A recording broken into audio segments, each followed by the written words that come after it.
Samantala, muling iginit ni Pangulong Ferdinand R. Marcos Jr.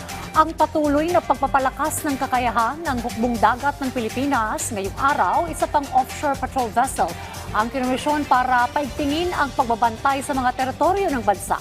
Yan ang ulat ni Kenneth Pasyente. Sa harap ng patuloy na pagtindig ng Pilipinas sa soberanya ng teritoryo nito, kinilala ni Pangulong Ferdinand R. Marcos Jr. ang mahalagang papel na ginagampanan ng Philippine Navy sa pagtugon sa mga umiiral na hamon sa rehiyon. Ginawa yan ng Pangulo sa pagdiriwang ng ika-100 at 28 taong anibersaryo ng Philippine Navy. The seas around us are arenas of competition and of conflict. Global instability, shifting alliances, and emerging threats demand that we maintain a resilient maritime defense posture. In this environment, a credible Philippine Navy is indispensable to regional peace. Kaya naman binigyang diin ng Pangulo na mahalaga ang pagpapalakas sa kakayahan ng hukbong dagat upang mapangalagaan ang interes ng bansa lalo na sa usapin ng West Philippine Sea. Kailangan anyang maging matatag ang maritime defense posture ng bansa sa harap ng mga umiiral na banta. Thus, I have directed the Philippine Navy to further strengthen its capabilities.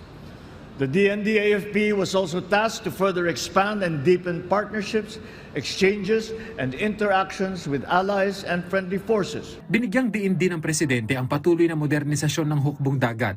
Gayon din ang mga personnel nito sa pamamagitan ng mga pinalakas na pagsasanay. Katunayan, pinangunahan ng Pangulo ang commissioning ng BRP Raja Lacandula, isang hakbang na inilarawan niya bilang bahagi ng pagpapatuloy ng modernisasyon ng Philippine Navy. Truly, this is a pivotal step towards realizing the Navy's vision of a modern and self-reliant force.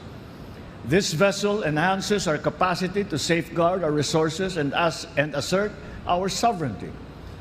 To the crew of the ship, may you sail her with pride and let the world know that the Filipino spirit will never be intimidated. Sabi ng Navy, inaasahang malaking tulong ang maibibigay ng bagong sasakyang pandagat. Offshore patrol vessel is one of the new vessels of the Philippine Navy. It is highly mission capable and definitely it will be deployed not only in the West Philippine Sea but across the archipelago from north to south, from west to east. Samantala, kinilala naman ng punong ehekutibo ang agarang pagtugon ng Philippine Navy matapos ang malakas na lindol na yumanig sa ilang bahagi ng Mindanao kahapon. Following the earthquake, Naval Forces Eastern Mindanao immediately activated its disaster response mechanisms and placed its rescue team on heightened alert for emergency response and humanitarian assistance operations. Kenneth Pasyente para sa Bayan.